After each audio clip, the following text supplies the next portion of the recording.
This is week one of the podcast being uploaded Friday morning. It's a big fucking deal, you know? It's a big fucking deal. We're trying new things. We used to come at you Friday nights when I would always record after work on Friday, but we're trying something new. But the twist of that is, if you want to guess, it is 12:28 a.m. Friday morning. Ironically, I was going to start this new rule of Thursday nights in an effort to, have the product ready for the entirety of Friday, have the show available for the whole Friday. I feel like that would be a good idea, because it's whatever. Go fuck yourself. I think it's a good idea. If you disagree, that's fine, but I don't know.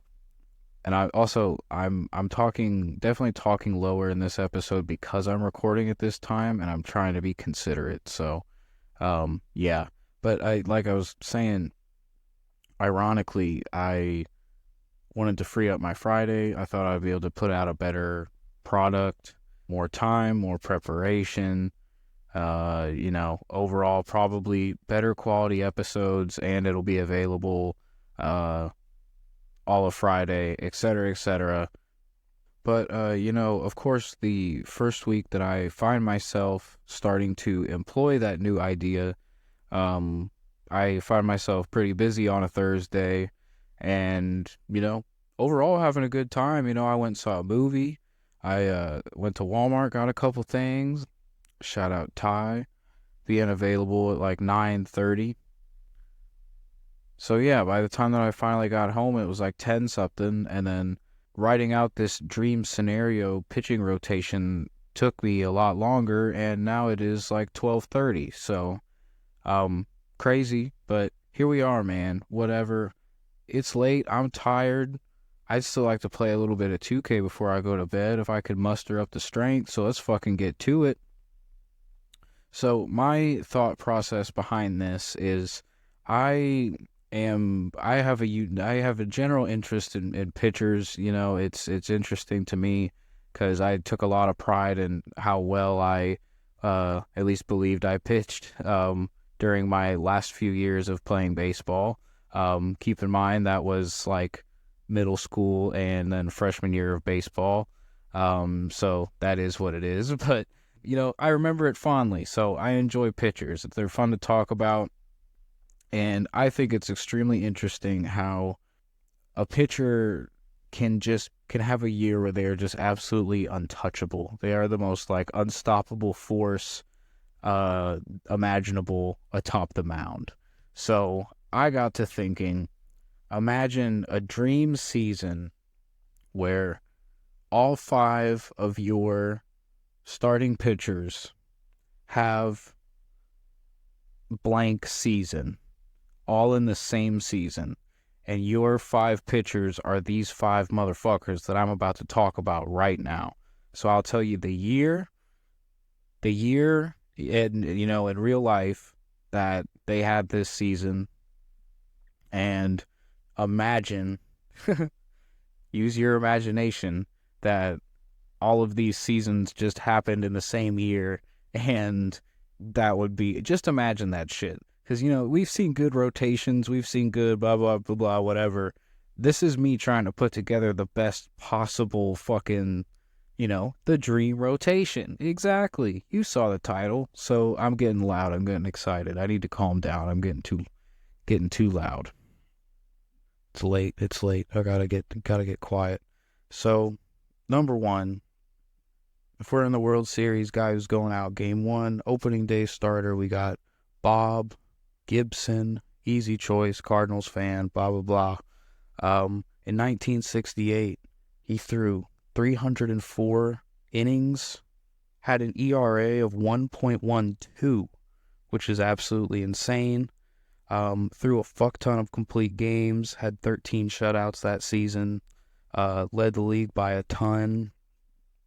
Funny enough, in 1966, by the way, this episode, I had so much fun looking on Baseball Reference. That was such a good fucking time.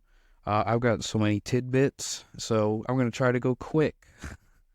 But 1966, 2 years before Bob Gibson had that ungodly season. They lowered the mound, by the way, after that season. 1966, he led all of baseball with 5 shutouts. 2 seasons later, he said, fuck that, I'm going to throw 13. That's badass. So, absolute dog, unstoppable.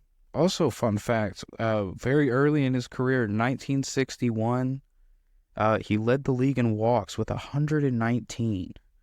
So that is a lot of walks, but not too long after, he was a monster, and he's number 1. Number 2, we've got Nolan Ryan. I knew immediately that he was going to be in this, and he was going to be pretty high.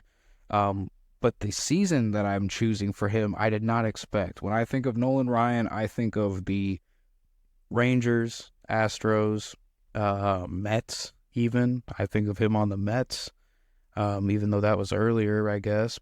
But Nolan Ryan had a good chunk with the Angels, actually. And so, 1977, he threw 22 complete games. That is ungodly. Over 299 innings, 341 strikeouts, and a 2.77 ERA. That is nuts.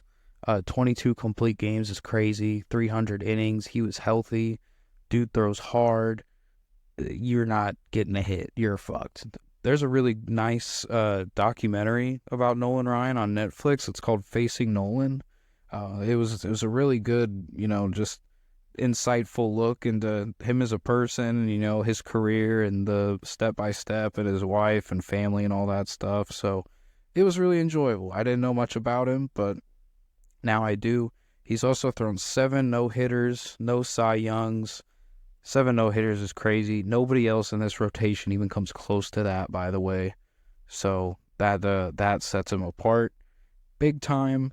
Also in 73, he had 383 strikeouts with the Angels. And that was a contender for the season I was going to pick, because that is a crazy amount of strikeouts. But I chose 1977 mostly because 22 complete games is crazy. And he pitched until he was like 46. So he's a dog.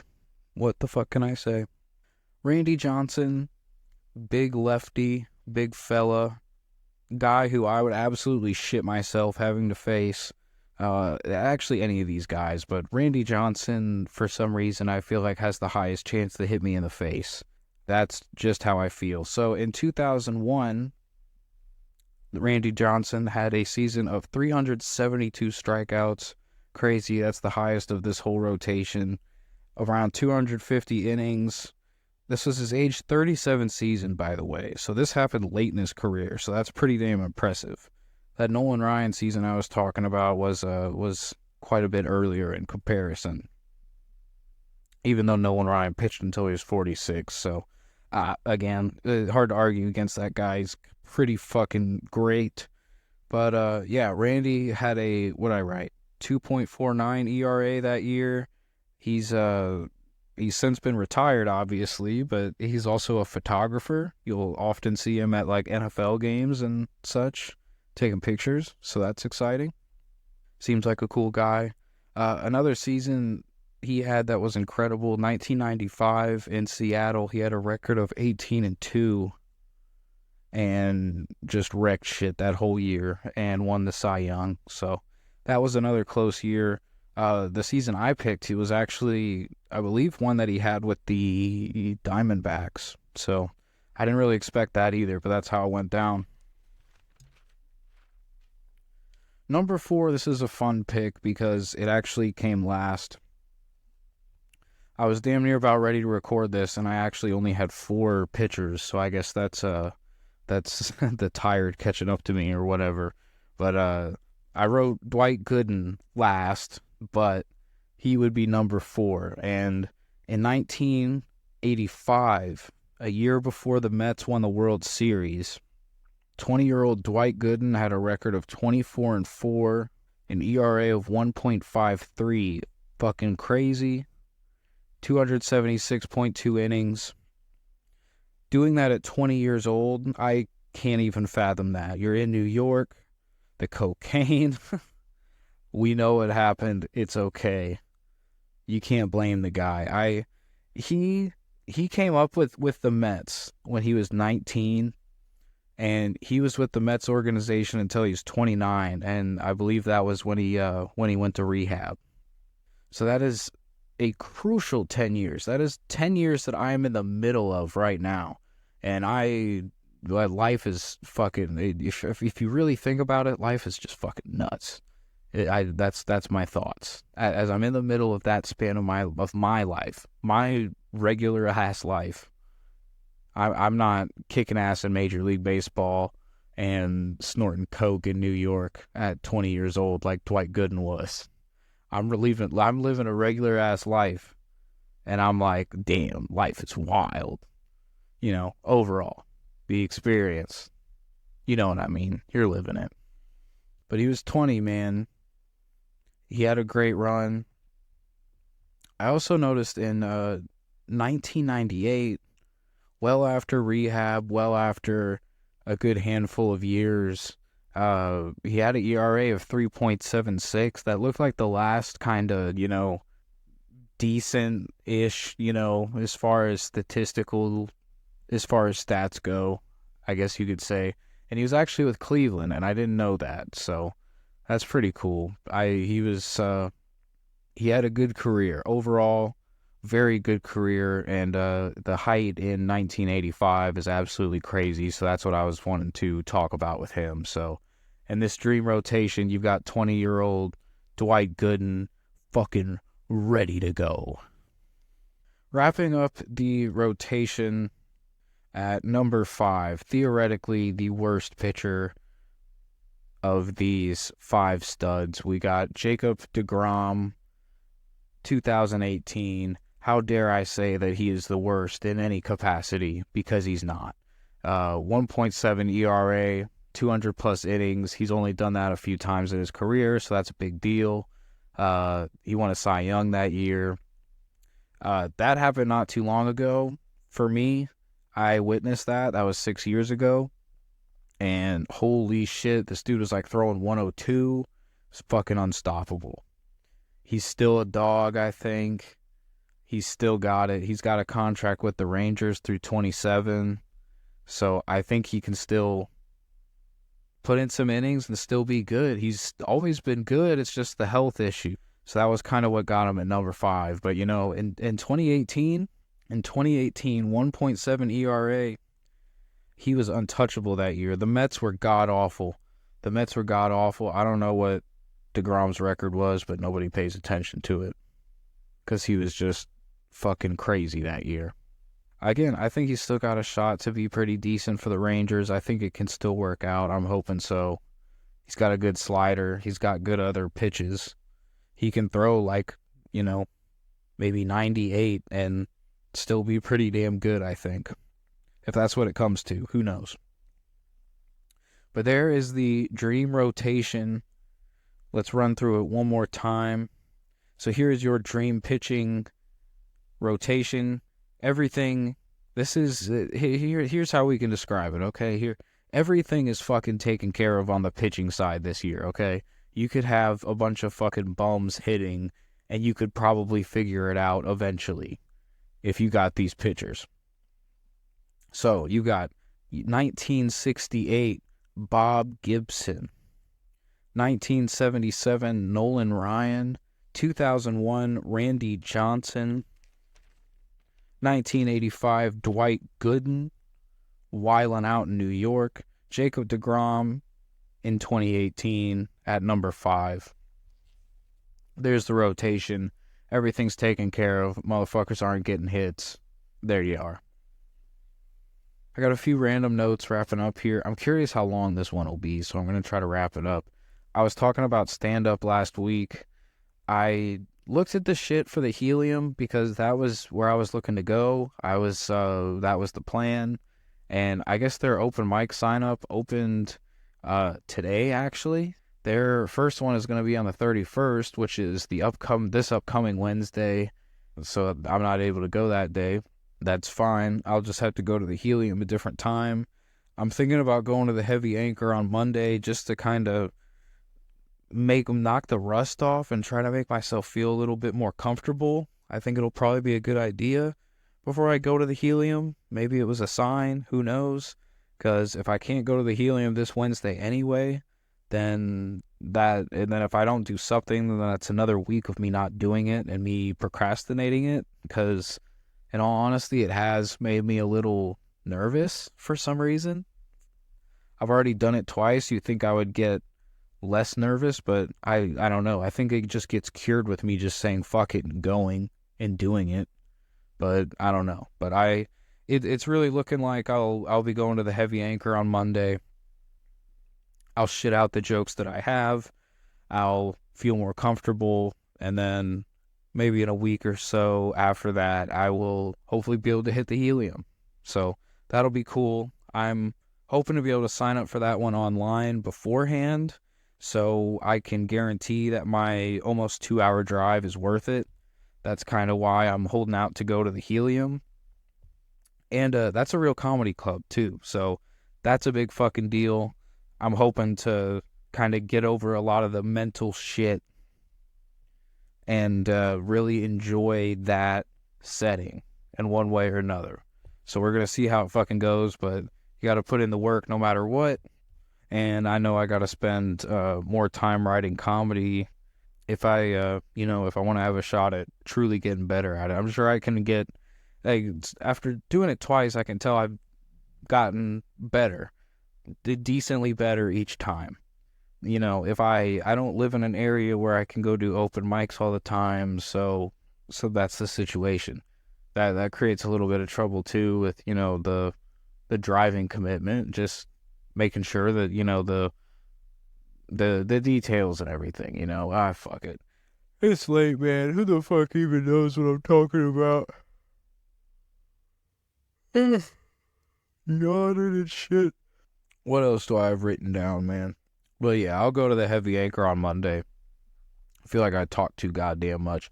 I know this is a podcast, but goddamn, I don't even know if I was saying anything productive there. But yeah, heavy anchor on Monday. I'll knock the rust off before the helium in a week or whatever after that. Fuck yeah. All right, let's move on. Adrian Beltre, Joe Mauer, and Todd Helton got inducted into the Hall of Fame. That's badass. I just watched a iTalk Studios video about Adrian Beltre. It was a good one. That guy always makes good ass videos. A lot of times I'll watch those. I'll throw those on just at like any time. Especially if I fall behind watching them, then I'm able to throw on all the new videos because he uploads damn near daily, I think, and I can just watch all of them, and it's fucking awesome because it's so much. He does the video version of what this kind of is a lot better, more professionally, and yeah, he's just fucking good at what he does. I mean, it is what it is. That's all. I just wanted to talk about it because I watch his videos a lot. Yeah, good ass video on Adrian Beltre. I really had no idea that he played for the Mariners and Red Sox. He also came up with the Dodgers, which was also kind of news to me. I guess I don't know shit about the guy. I always just assumed he was with the Rangers his whole career, which that's incorrect. He had 13 years of a career before the Rangers, which everybody knows him for the Rangers. So that is really interesting. So, yeah, iTalk in his video, he talks about that and highlights that a little bit. And I thought that was really fucking cool. And congrats to Joe Mauer, really good fucking hitting catcher. Unprecedented what he did, winning batting titles and shit. And Todd Helton, big dog, hit lots of home runs, and was the starting quarterback over Peyton Manning at Tennessee, apparently. So, fucking sweet. Also, during my browsing of Baseball Reference for this fucking episode, I came across a guy named Old Hoss Radburn, who played fucking forever ago, from 1880 to 1890. 91, actually. He was a pitcher, and he has 400... I'm so stupid. I wrote down 441 strikeouts, 5th all time. That's not accurate. That's just not real.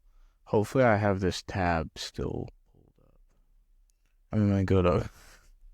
Just saw the picture of Old Hoss Rad. Holy shit. Oh my god. Old Hoss Radbourn's buried in Bloomington, Illinois? Oh my god. I might have to go visit Old Hoss Radbourn's grave. Pay my respects. That would be kind of cool. What's his career strikeouts? 1,830. Did I have my fact right about Old Hoss Radbourn? How to look it up now. Career leaders for strikeouts. Oh, I was wrong. Oh, you know what I think I was looking at? You know what my list was, I think? It was most strikeouts in a season, is I bet what the hell I was looking at. So, Old Hoss Radbourn has the 5th highest strikeouts in a season at 441. So, there you go. That's where I fucked up. Because I just pulled up the career strikeouts list, and he is not in the top 5. And in case you're curious, the career strikeouts leader is Nolan Ryan at 5,714. The second highest is Randy Johnson at 4,875. So that's fucking crazy. Good luck breaking that fucking record. The next highest current pitcher is Max Scherzer at 11th at 3,367. Okay. That concludes the baseball reference episode. Thank you very much. I enjoyed this one. This was fun. So, yeah, you can sleep easy tonight thinking about the dream pitching rotation that I just assembled in your head. All 5 of these guys had their best fucking season, according to me, my biased opinions, in the same year, and it was just the fucking best. It was heaven. Bob Gibson, Nolan Ryan, Randy Johnson, Dwight Gooden, Jacob deGrom, big dogs. What else do I have? I'm starting to ramp up writing scripts and shit again, so that's exciting. I've been having fun thinking of new ideas for shit, so that's been a good time. At some point, I'm going to work on the fantasy baseball league shit, so in case you've been interested in that, and you've been a listener or whatever, and you've heard me talk about it before, maybe you like fantasy baseball, I'm going to start getting the rules and kind of get everything ironed out within the next few weeks or so, hopefully, and then talk about it in an episode, and then I'll have, a way for, people to reach out if they're interested in being in it, because, we got to find motherfuckers to be in it if we're going to make it happen. Also, man, I guess I'll fucking talk about it. This is really the last thing, and it is now 12:56 in the morning, and I'm tired. It's been a long day, but god damn it, I wrote it down anyway, so we're gonna fucking talk about it. It's gotta be talked about. Lamar Jackson this weekend. He's gonna do something very special and very important, and he's going to beat the Kansas City Chiefs, and we will get a significant decrease in Travis Kelce, Jason Kelce, Taylor Swift, the whole gang. They will not be shoved down our throats as much. It won't be entering our football broadcast anymore. The unrelentless attention. I don't even hate them all. I really don't. They all seem like decent people. I don't know shit about Taylor Swift. I know she's Travis Kelce's girlfriend. This is what happens when we record at fucking 1 a.m. This is ridiculous. We're fucking talking about Lamar Jackson on this baseball show. Go fuck yourself. So anyway, listen, Lamar's going to do it. It's his time. He's already won an MVP. Motherfuckers can't say anything about him now. The Ravens are as good as they've ever fucking been. Their defense is scary as fuck. Lamar has been slinging that thing. The receivers are good. It's been a hell. Stavros is excited about it. Stavros. Shout out to Big Stav, Ronnie, all that funny shit. It's a very special year, and I think it's destiny. So, Lamar, go fucking kick ass. You got it. I'm just so tired of the Chiefs and Travis Kelce and Jason Kelce, and I'm sure their podcast is great. I come across the clips of it all the time, and I watch them occasionally. And I just don't love seeing Taylor Swift over and over in the NFL broadcast. I'm sorry. If it's an NFL broadcast, then you're just showing a player's girlfriend over and over and over. And I know at some level you're showing the people what they theoretically would want to see, but I don't know how many motherfuckers actually want to see it anymore. If you're watching the football game, you're a football fan. I'm a football fan, so that's what I'm watching. And there's been multiple times where Travis Kelce's made like a fucking 12-yard catch, and I was watching the game, and I'm like, oh, Taylor Swift, and they show her right after I say it, and it's like, oh, great. And I don't love it. I'm just tired of it. Lamar's going to kick the shit out of him. Show the booth after Lamar fucking scores the touchdown that puts him up 21. Show Taylor Swift sweet after that, please. I bet you won't. Show both sides. That's what I'm fucking saying. If Lamar, imagine that shit. If Lamar busts their ass on Sunday, if Lamar absolutely takes it to him, which I think that he will, I think it's that time. I just think it's going to happen.